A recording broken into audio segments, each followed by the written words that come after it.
Shalom saudara-saudara semua. Apa kabar saudara-saudara? Saya percaya saudara tetap baik-baik, ya, tetap semangat. Karena saya sangat yakin dan percaya kita akan keluar dari masa-masa sulit ini sebagai umat yang lebih daripada pemenang. Amin saudara. Oke, gak panjang lebar lagi, saya akan ajak saudara melihat Alkitab kita dalam kitab Yohanes, pasalnya yang kedua,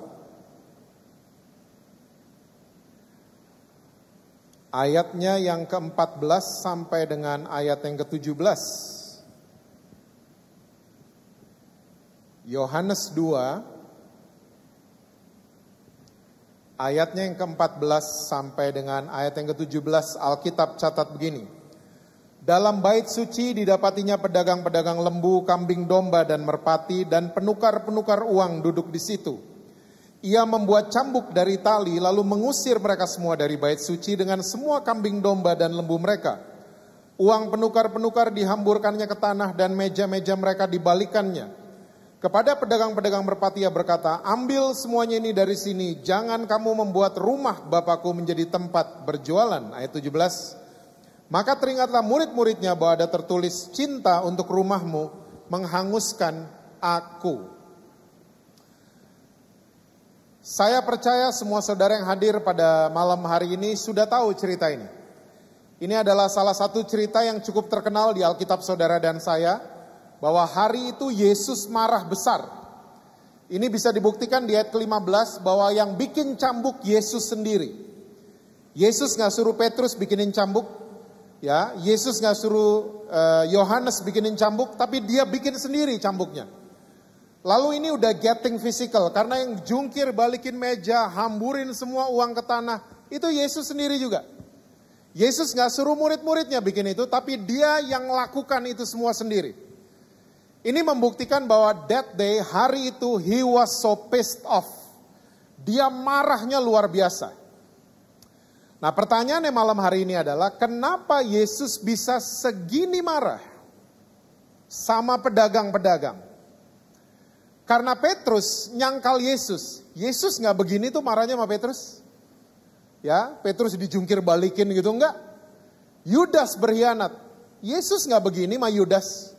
Ngejar-ngejar Yudas pakai cambuk gitu, enggak. Yang paling parah orang Farisi dan ahli-ahli Taurat. Mereka kalau mengutarakan pertanyaan, sifatnya pengen jatuhin Yesus. Yesus tidak juga semarah ini sama ahli Taurat dan orang Farisi. Nah kenapa, why, sama pedagang-pedagang dia bisa segini marah? Main fisik, bikin cambuk, jungkir balikin meja, dihamburin semua uang ke tanah.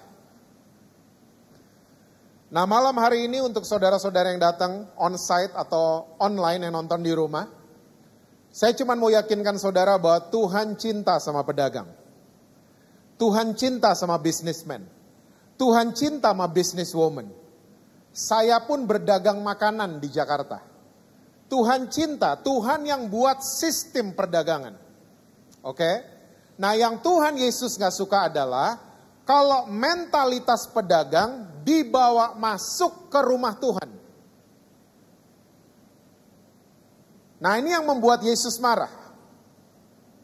Kita semua tahu di semua kota, di sebuah negara, ya, mental pedagang sama, ada dua. Yang pertama adalah untung buat saya mana. Gak ada pedagang yang cari rugi, gak ada. Dan di sistem perdagangan it's very okay. Gak apa-apa banget bahwa seorang pedagang, seorang businessman, businesswoman, dia cari untung, gak apa-apa banget. Tapi kalau mental ini dibawa-bawa ke hubungan kita sama Tuhan, nah ini yang bahaya. This is so dangerous. Dan banyak orang Kristen tanpa kita sadari pendekatan kita sama Tuhan, ya sudah pendekatan untung dan rugi namanya. Kalau untung saya akan rajin datang pastor, ya sering dengar orang Kristen ngomong kayak gitu? Atau sering ngomong kayak gitu? Kalau menguntungkan saya akan komitmen. Saya nggak bayar per puluhan, 30-an kalau perlu saya kasih. Tapi kalau rugi, masih bisakah kita ngomong saya cinta sama Tuhan Yesus? Saya sayang sama Tuhan Yesus. Masih bisakah kita kayak 3 temennya Daniel? Masih bisakah kita kayak Nabi Habakuk? Masih bisakah kita kayak Hana? Walaupun yang terjadi gak enak, tapi kita masih bisa cinta sama Tuhan. Susah kan ngomong aminnya? Karena kita gak terbiasa mungkin. Kita melayani Tuhan, cuan buat gue berapa ya? Kita datang ke kebaktian yang kita cari cuman untung. Kalau rugi kita marahin Tuhan, kita kepahitan sama Tuhan, dan seterusnya. Ingat loh saudara, Tuhan Yesus tidak pernah menjanjikan keuntungan jasmani. Yang Tuhan Yesus janjikan buat saudara dan saya adalah keuntungan rohani. Kalau rohani untung, jasmani akan mengikuti. Jangan dibolak-balik. Karena Yesus sudah katakan dengan jelas, carilah dahulu kerajaan Allah dan kebenarannya, rohani untung, maka semua akan ditambahkan buat saudara dan saya. Jasmani will follow. Jangan jadikan gereja kayak Gunung Kawi lagi saudara. Ya, bedanya cuman kita lambangnya salib, lagunya lagu gereja, ya. Tapi Gunung Kawi pohon lambangnya. Bedanya itu doang. Tapi motif orang-orangnya sama semua. Pengen mengeruk keuntungan jasmani. Please don't do that anymore. Lalu mental pedagang yang kedua. Pedagang selalu mau saingan sama toko sebelah. Di dalam sistem perdagangan, sekali lagi it's very okay. Ya, delivery toko sebelah kayaknya lebih keren tuh. Wah, kita ikutin deh. Ya, atau enggak kita lebih canggih deh dari sebelah. Oke? Di dalam dunia perdagangan gak apa-apa, tapi kalau gini-ginian dibawa masuk ke rumah Tuhan, ini yang ngawur. Ngaco nih udah. Dan ini udah terjadi di mana-mana turun-temurun. Orang Kristen kalau udah punya established ministry, ya, kalau udah dapat gedung gereja, dapat tempat, kita mulai lirik gereja sebelah. Dan kita mulai merasa, wah khotbah kita lebih benar dari sebelah. Lagu kita, tim musik kita lebih keren dari sebelah. Kita mulai begitu. Kita mulai ngerasa lebih benar dari yang lain. Kita ngerasa lebih paling bagus dibanding yang lain. Tolong ingat saudara. Saudara yang hadir dan saudara yang di rumah. Tolong ingat baik-baik. Kalau iblis gak bisa bikin kita jadi jahat. Iblis akan membuat saudara dan saya ngerasa paling benar. Sama juga itu jahat jatuhnya. Iblis. Dan itu terpengaruh ke individu-individu yang datang di kebaktian. Ya, kalau udah merasa melayani, merasa ngerti ayat, ngerasa rajin berdoa, kita ngerasa lebih better dari yang lain. Kita ngerasa lebih kudus dari yang lain. Kita ngerasa lebih baik daripada yang lain. Apaan ini? Gereja udah kayak begini hari ini. Kita kehilangan esensi daripada gereja. Makanya murid-muridnya Yesus abis ngelihat Yesus marah, mereka teringat perkataannya Raja Daud di ayat 17. Justru cintaku akan rumahmu menghanguskan aku. Saudara kalau cinta ke rumah Tuhan, mentalnya kalau masuk ke rumah Tuhan jangan mental pedagang lagi. Mentalnya kayak Raja Daud. Hanguskan aku, hanguskan karakterku yang belum beres. Hanguskan masa lalu aku yang bikin malu. Hanguskan semua sifat-sifat aku yang belum benar. Seharusnya kita begitu dong. Kita datang ke gereja mau dibentuk, mau diproses, mau dibuat jadi person yang lebih better than yesterday. Seharusnya begitu orang Kristen. Bukannya gereja jadi kayak pasar, tempat dagang kita sama Tuhan, tempat kita nyogok Tuhan. Don't do that anymore. Saya gak mau pakai istilah COVID-19 ini Yesus lagi marah sama kita kayak ini. Enggak. Saya lebih senang pakai istilah Yesus lagi ngajarin saudara dan saya lewat COVID-19 ini. Lagi diajarin kita semua sama Tuhan Yesus. Ya tapi bisnis saya slowing down. income saya turun pastor. Sabar dulu, sabar. Kita semua ini lagi di restart, di reboot, ya, dikembalikan ke titik nol. Untuk kita appreciate pohon, appreciate udara yang kita bisa hirup tiap pagi gratis. Ya, 7 bulan ini semua manusia di muka bumi ini diajarin seperti itu. Untuk kita appreciate little things.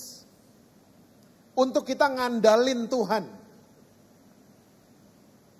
Nah, sampai mau tutup ini, saya akan bahas buat saudara Kisah Para Rasul 3 ayat yang ke-21 sekarang. Coba kita buka. Gak ada yang bilang amin, jadi setengah jam lagi selesai. Kisah Rasul 3 ayatnya yang ke-21. Yes. Alkitab catat begini. Kristus itu harus tinggal di surga sampai waktu apa saudara? Pemulihan segala sesuatu. Seperti yang difirmankan Allah dengan perantara nabi-nabinya yang kudus di zaman dahulu. Nah, ini menarik banget, firman Tuhan jelas katakan buat kita semua bahwa Kristus harus tinggal di surga sampai segala, bukan setengah, bukan 1/4, bukan 3/4, segala sesuatu dipulihkan. Oke? Nah, pemulihan di ayat ini diambil dari versi King James, KJV, Alkitab King James, itu dia menggunakan kata restitusi. Restitusi, pemulihan itu artinya kembali ke titik awal. Kembali keadaan kita seperti sedia kala. Pemulihan seperti itu. Orang yang sakit waktu ngalamin pemulihan dia lagi on the way ke titik nol. Ya, dia lagi on the way seperti dia sehat dulu. Pemulihan. Nah, segala sesuatu akan dipulihkan. Dan saya percaya salah satu yang akan dipulihkan adalah mempelai Kristus, yaitu gereja. Gereja kalau akan dipulihkan berarti gereja akan kembali seperti semula. Tanpa kita sadari lewat COVID-19 ini, ya, cara kita hidup di dunia, saya ngelihat di Jakarta, saya nggak tahu di Surabaya, mudah-mudahan sama. Ya. Cara hidup orang Kristen udah persis kayak gereja mula-mula. Ingat saudara, kata gereja artinya adalah sekumpulan orang yang dipanggil keluar dari kegelapan untuk menentukan nasib kota mereka. Perlu saya ulang? Saya ulang ya. Arti kata gereja, eklesia, adalah sekumpulan orang yang dipanggil keluar dari kegelapan kepada terang untuk menentukan nasib kota mereka. Kalau kita ngaca sama gereja hari ini, kita deviasinya udah jauh. Jauh. Nah, oleh sebab itu saya ingin mengajak saudara kita mundur satu pasal. Kita akan lihat apa yang dilakukan sama gereja mula-mula. Ya, coba buka Kisah Rasul 2 ayat yang ke-42. Kisah Rasul 2 ayat yang ke-42. Kita semua tahu bahwa murid-muridnya Yesus dan beberapa ya orang-orang, ratusan orang, mereka menerima baptisan Roh Kudus. Mereka menerima kuasa. Sampai hari itu terkenal dengan istilah Pentakosta. Dan abis mereka filled with the Spirit, waktu mereka penuh dengan roh, lahirlah gereja di Yerusalem. Oke? Dan Alkitab catat, saya seneng banget judul yang dikasih sama Alkitab. Cara hidup jemaat mula-mula. Bukan bentuknya. Karena ada pembicara, ada pelayan-pelayan Tuhan yang maksa gereja gedung balik ke rumah kayak di Alkitab dong. Itu bentuk doang. Tapi yang esensinya adalah cara hidupnya mereka. Itu yang kita mesti pelajari. Dan itu adalah awal daripada gereja lahir. Ayat 42, Kisah Rasul 2 ayat 42. Ini ada 4 hal yang mereka lakukan. Sampai akhirnya membuahkan 10 hal buat mereka. Saya nggak akan sempat bahas 10 buah yang dialami sama jemaat mula-mula. Saya akan membahas 4 hal ini aja dulu di ayat ke-42. Oke, kita mulai. Mereka bertekun dalam pengajaran rasul-rasul dan dalam persekutuan. Dan mereka selalu berkumpul untuk memecahkan roti dan berdoa. Ada 4. Mereka bertekun dalam pengajaran rasul-rasul. Mereka bertekun dalam persekutuan. Mereka kalau ketemu selalu memecahkan roti, perjamuan bareng, ya. Dan mereka selalu berdoa. Coba, sekarang kita ngaca ya. Sama gereja hari ini kita bandingin sama cara hidup jemaat mula-mula. Yang pertama adalah mereka bertekun dalam pengajaran rasul-rasul. Saya 7 bulan bolak-balik pengajaran rasul-rasul itu apa? Apa yang diajarin sama mereka? Apa sih yang diajarin? Akhirnya saya dibukakan sama Tuhan. Coba kita pergi sebentar ya ke Lukas 24 ayat 46 sampai dengan ayat yang ke-49. Lukas 24, ini Yesus mau naik ke surga, ini percakapan dengan murid-muridnya waktu dia mau terangkat ke surga. Lukas 24 ayat 46 sampai 49, Alkitab bilang begini. Katanya kepada mereka, ada tertulis demikian, Mesias harus menderita dan bangkit dari antara orang mati pada hari yang ketiga. Ayat 47. Dan lagi dalam namanya berita tentang pertobatan dan pengampunan dosa. Oh ya, repentance and remissions of sins. Oke, harus disampaikan kepada segala bangsa, mulai dari mana saudara? Yerusalem. Oke, kamu adalah saksi dari semuanya ini. Ayat 49, dan aku akan mengirim kepadamu apa yang dijanjikan Bapakku. Tapi kamu harus tinggal di dalam kota ini sampai kamu diperlengkapi dengan kekuasaan dari tempat tinggi. Pentakosta. Akhirnya mereka diperlengkapi dengan kuasa dari tempat tinggi. Mereka filled with the Spirit. Dan pesannya Yesus, karena mereka saksi dengan apapun yang Yesus buat, mereka adalah witness dari apapun yang Yesus buat. Pesannya Yesus khotbahkan 2 itu. Pertobatan dan pengampunan dosa. So pengajaran rasul-rasul, mereka khotbah gak jauh dari 2 ini. Pengampunan dosa dan pertobatan. Gereja hari ini khotbahin yang lain. Nakut-nakutin jemaat. Emang jemaat tikus kali, ha? Kita pakai mimbar untuk propaganda. Kita nyebarin kebohongan yang diulang-ulang akhirnya jadi kebenaran. Kita pakai mimbar untuk itu. Sementara yang dipesan Yesus simple. Makanya waktu dia mau naik ke surga, dia cuma bilang, go and preach the gospel. Gospel, bahasa Inggrisnya adalah good news. Pengampunan dosa, itu good news. Remission of sins. Saudara tahu, sins, dosa-dosa, Alkitab bahasa Indonesia kurang tepat sebenarnya. Dosa itu satu, dosa. Karena dosa nggak ada yang kecil, nggak ada yang besar. Dosa is dosa.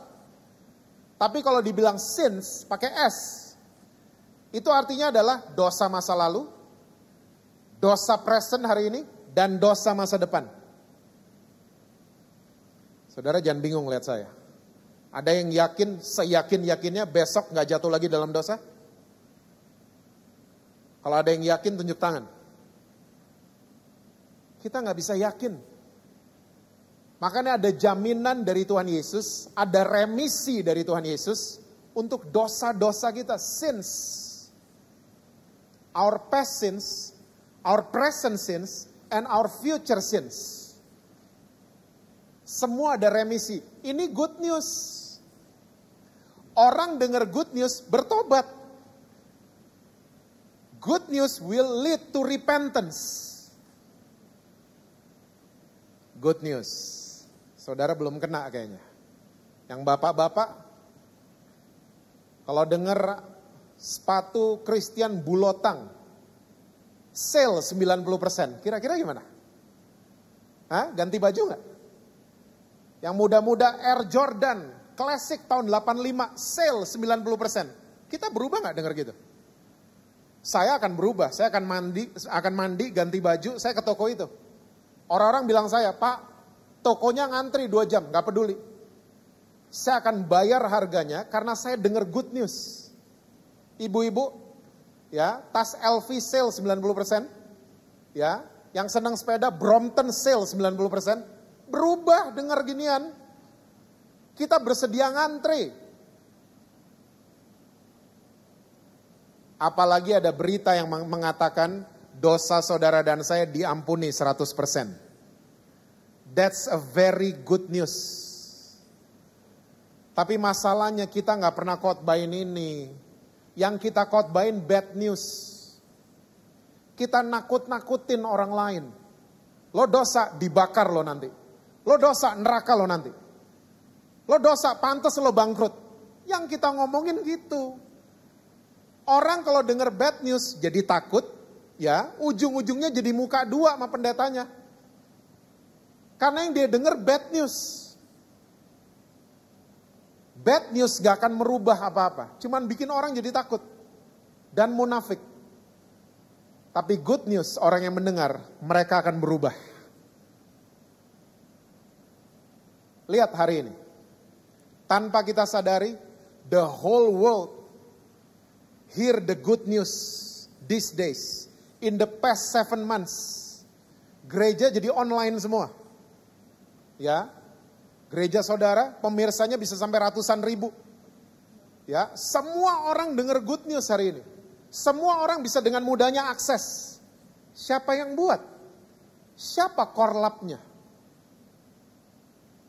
Siapa? Saya percaya Tuhan yang izinkan ini terjadi.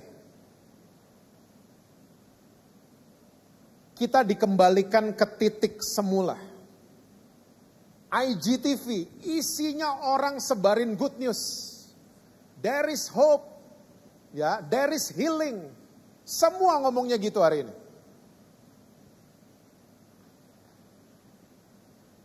Good news. Orang perlu good news. Yang pertama. Yang kedua. Jemaat mula-mula, mereka bertekun dalam persekutuan. Bahasa Inggrisnya fellowship. Kalau kita ngaca sama gereja hari ini kehilangan persekutuan. Malah yang ada persekutuan adalah persekutuan doa. Yang orang gereja, kan kalian bukan gereja. Tapi kita kehilangan fellowship. Fellowship orang Kristen kalau hari Minggu, basa-basi. 3 kalimat. Survei saya selama 23 tahun. 3 kalimat. Shalom, apa kabar? Yang kedua, semua baik-baik. Yang ketiga, saya pulang dulu ya. Udah. Itu namanya basa-basi busuk. We never care. Kita gak pernah peduli sama yang lain. Saya pakai istilah saya, there is no gang anymore in the church. Nggak ada geng di dalam gereja. Tahu geng? Saudara tahu geng? Saudara dulu SMA punya geng? Saudara pernah SMA? Saudara nggak pernah sekolah kayaknya. Ha? Mama saya 77 tahun. Kalau ditanya, mah, gengnya mama SMA siapa aja? Dijawab sama dia nama-namanya, yang udah meninggal 2. Dia hafal geng SMA-nya. Saya juga. Saya punya geng dulu SMA. Kita ber-6, ceweknya 1. Yang 5 cowok. Ya. Wih, kita dulu waktu pulang sekolah gak banyak duit kita. Jadi kita beli makanan sama minuman tuh patungan. Nasi bungkusnya 2, teh botolnya 3. Sendok mas sedotan 1. Makannya ganti-gantian. 1 hap pindah, 2, 3, 4, 5, 6 balik 1. Teh botol juga gitu. 1 zip, 1 orang, 2, 3, 4, 5, 6 balik 1. Bisa bayangin gak berapa jigong yang ngumpul di situ?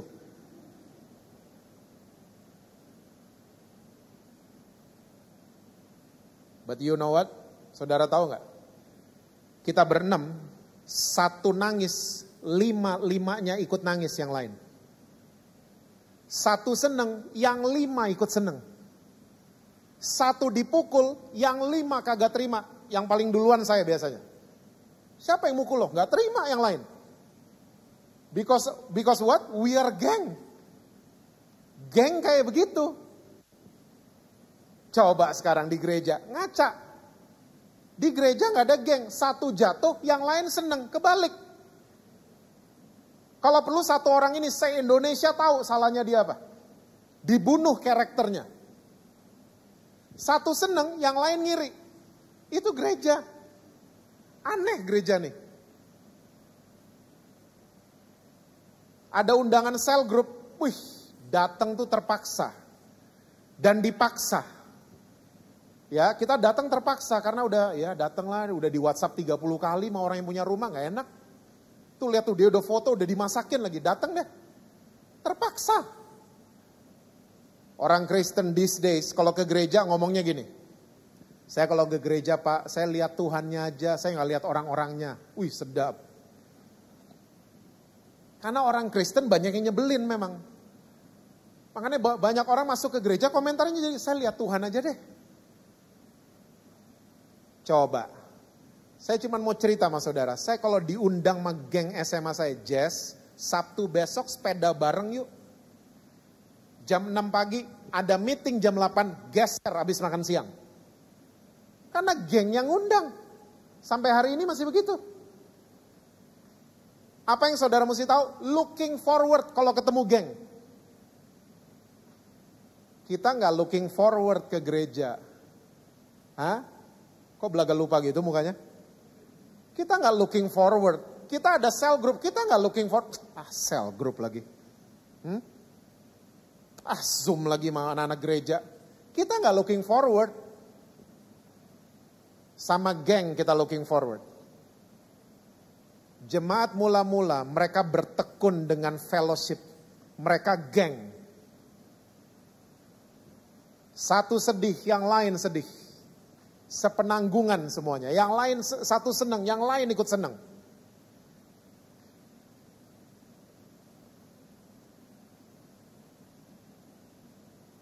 Saya nggak akan lupa itu bosnya Money Heist pernah ngomong. Saudara kayaknya nggak tahu gini-ginian ya. Money Heist itu film seri ada di Netflix. Bosnya bilang sama anak buahnya, waktu kamu salah, kita geng. Waktu dia salah, kita geng. Waktu saya salah, kita geng. That was my favorite sentence dari film itu. Kita geng. Gereja kehilangan fellowship. Gereja kehilangan persekutuan. Kita mulai individualistis. Mentingin diri sendiri karena mental pedagang tadi. Yang kedua, saya berdoa GSJS one day jadi geng. Ada pengumuman cell group saudara looking forward. Ya, ada acara apa saudara looking, karena yang ketemu teman baik. Saudara tahu definisi teman baik kan? Teman baik adalah teman yang pengen ngelihat saudara lebih maju setiap hari. Itu teman baik. Karena banyak teman palsu hari ini. Yang baik di depan, jahat di belakang. Teman baik. Di Alkitab itu yang orang sakit dibawa tempat tidurnya sama 4 temennya. Nah 4 itu temennya itu teman baik. Pengen bawa temen yang sakit ke Yesus biar sembuh. Sampai rumah yang ada Yesusnya gak bisa masuk. Pulang? Enggak, teman baik. Niat naik ke atap, dibobol atapnya. Itu teman baik.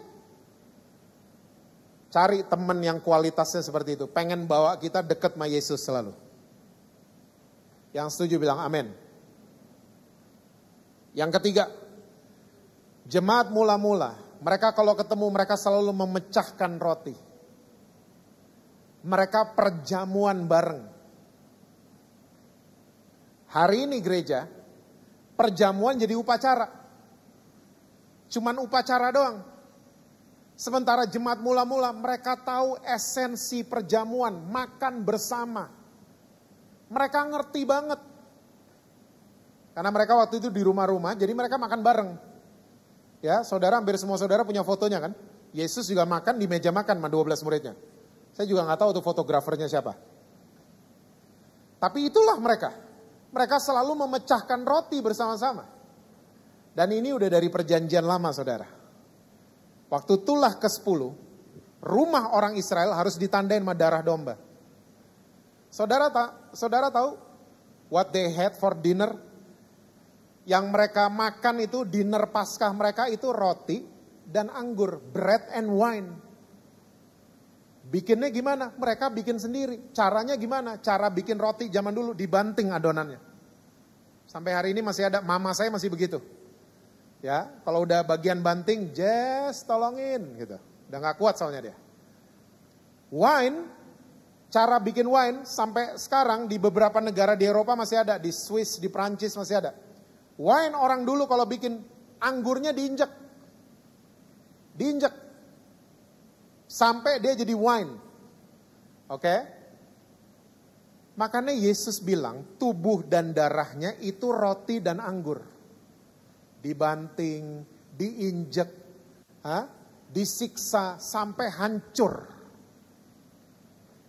Supaya orang lain bisa menikmati.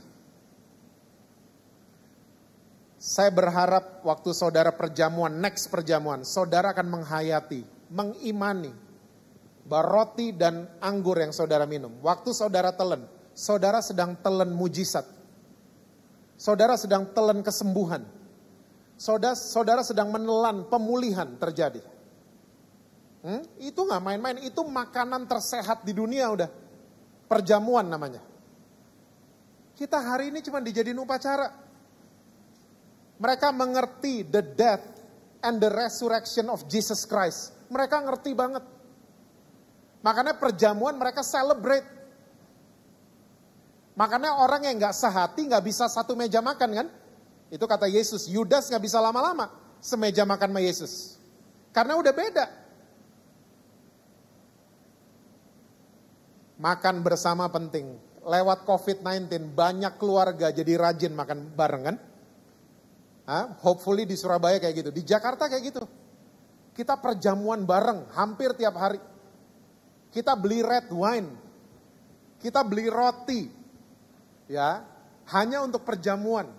Makan bersama. Perjamuan is so powerful. Jangan take it for granted. So saudara yang sakit, saudara yang perlu mujizat, coba. Mulai ambil langkah iman dengan melakukan perjamuan sesering mungkin di rumah saudara. Gak ada pendetanya, saudara yang kepala rumah tangga, saudaralah imamnya. Perjamuan.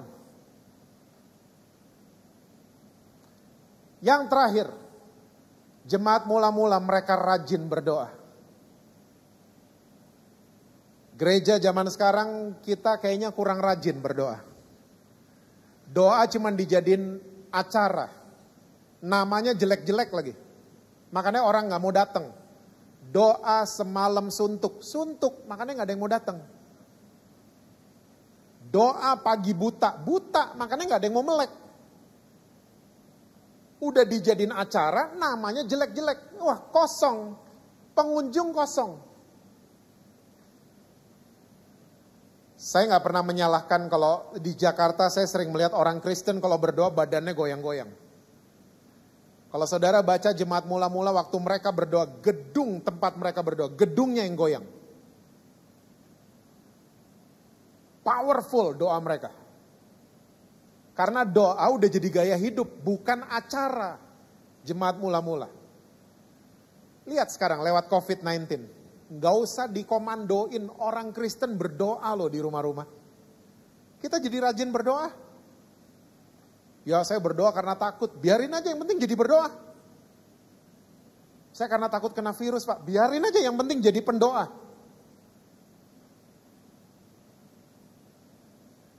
Saudara tahu berdoa itu bukan tugas pendoa. Karena karunia pendoa itu gak ada di Alkitab. Cari ayatnya, kirim ke saya, gak ada. Semua kita harus jadi pendoa, yang setuju bilang amin. Harus berdoa, rajin. Saya punya tante di Batu Malang. Dia udah 35 tahun pelayanan. Dia sekarang udah umur 82. Pelayanannya diteruskan sama sepupu saya, anaknya dia. Saudara tahu dia pelayanannya dibangun dari doa pagi. Jemaatnya untuk kota Batu itu cukup banyak. 1.500 jemaatnya. I watch her. Since I was a kid, dari saya kecil, saya suka diajak mama saya ke Batu. Batu masih dingin waktu itu. Saudara tahu, Senin sampai Sabtu, jam 4:30 pagi sampai jam 6 pagi, mereka ada doa pagi. Saudara tahu yang datang berapa orang? 300 orang. Every morning. Mereka nggak naik mobil, mereka naik motor dari Pujon. Pujon masih dingin banget waktu itu. Mereka naik angkot. Yang mau sekolah, seragam SMA, seragam SMP, berlutut dulu di gereja berdoa. Mereka cari Tuhan every morning. Kalau saudara masih ingat beritanya, berapa tahun lalu ada orang mau coba jahat sama Kota Batu. Dia seorang dokter, dia bawa bom. Belum sempat diledakin sama dia, itu bom meledak di rumahnya. Si dokter ikutan meledak dan dia mati di rumahnya. Orang bilang, wah kebetulan, saya nangkepnya itu bukan kebetulan. Saya nangkepnya Kota Batu dilindungi sama kuasa doa. So, saudara, never underestimate the power of prayer. Pak, saya nggak bisa bangun pagi, malam nggak apa-apa, karena malam Surabaya itu pagi di Amerika. Nggak apa-apa, doa malam, nggak apa-apa. Saya doanya pagi, tapi waktu Amerika. It's okay. Berikan terbaik waktu saudara berdoa. And don't forget to meditate His words. Meditate, meditasi. Saya mau yakinkan saudara, meditasi bukan bahasa yoga. Meditasi adalah bahasa firman Tuhan. Mazmur 1. Meditate His words. Nah yang kita lakukan selama ini berdoa doang, kita cuma ngomong sama Tuhan minta ini, bawa proposal ini, proposal itu. Kita nggak pernah kasih waktu untuk meditate. Apa tuh bedanya doa sama meditasi? Doa kita yang bicara sama Tuhan. Meditasi Tuhan yang bicara sama kita. Kita seringkali rajin berdoa, tapi waktu Tuhan mau ngomong kita amin. Tuhan juga bingung kali. Saya mau ngomong nih amin. Hah? Adain waktu untuk meditate, berdiam diri. Tenang. Jangan terburu-buru pengen cek WhatsApp, pengen cek Instagram. Ntar dulu. Meditate His words. Saya percaya waktu saudara memberikan yang terbaik di waktu-waktu doa saudara. Saya percaya saudara juga akan melihat hasil yang terbaik yang dikasih sama Tuhan Yesus. So 4 ini. Tanpa kita sadari kita bikin ini semua in times like this. Selama COVID-19 ini. Orang jadi banyak dengar good news. Ya, kita jadi fellowship di Jakarta ya. Mudah-mudahan di Surabaya sama. Di Jakarta saling ngecek loh sekarang. Saling care. Ya, saling peduli satu dengan yang lain. Gak individual lagi. Kita rajin perjamuan di Jakarta dan kita jadi rajin berdoa tanpa kita sadari.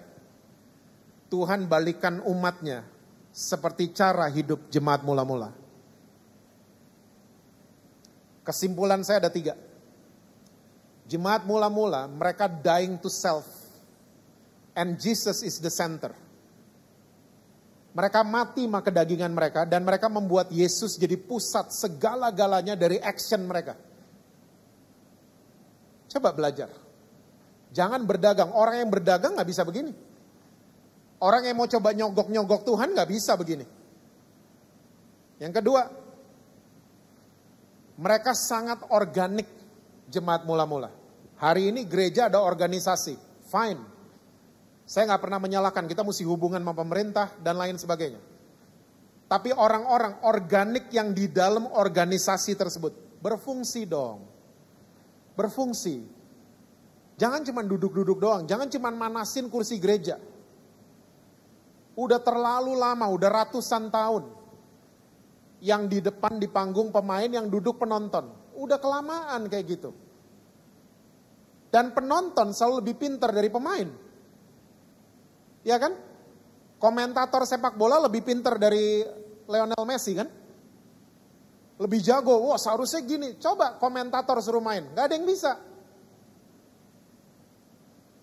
Orang Kristen kebanyakan duduk dan nonton, akhirnya cuman komentator, pinter komentar.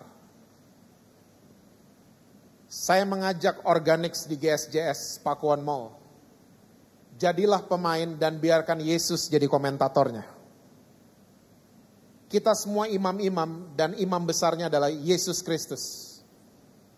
Berfungsilah di kampus saudara, di sekolah saudara, di tempat senam saudara, tempat arisan saudara, ya, tempat saudara main sepeda, jadilah terang dan garam di sana. Yang terakhir, jemaat mula-mula, their city is their mission field. Kota mereka, Yerusalem, adalah ladang misi mereka. Saudara kalau dengar kata misi, jangan mikir yang aneh-aneh, jangan mikir terlalu jauh. Misi mesti masuk ke pedalaman, ketemu suku ini, suku. No. Di dalam kota kita udah banyak suku-suku baru. Di Jakarta contohnya ada suku baru namanya suku Gowes.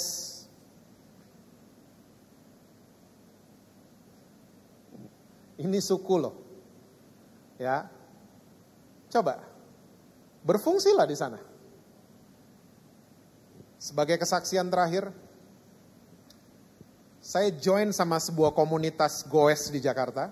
Waktu pertama kali saya ikut sama mereka, saya dikenalin sama teman saya. Kenalin nih pendeta Jesse. Saudara tahu mereka, kebanyakan mereka ngomong gini, lo ngapain bawa-bawa pendeta? Depan saya lo ngomongnya, biasa orang Jakarta.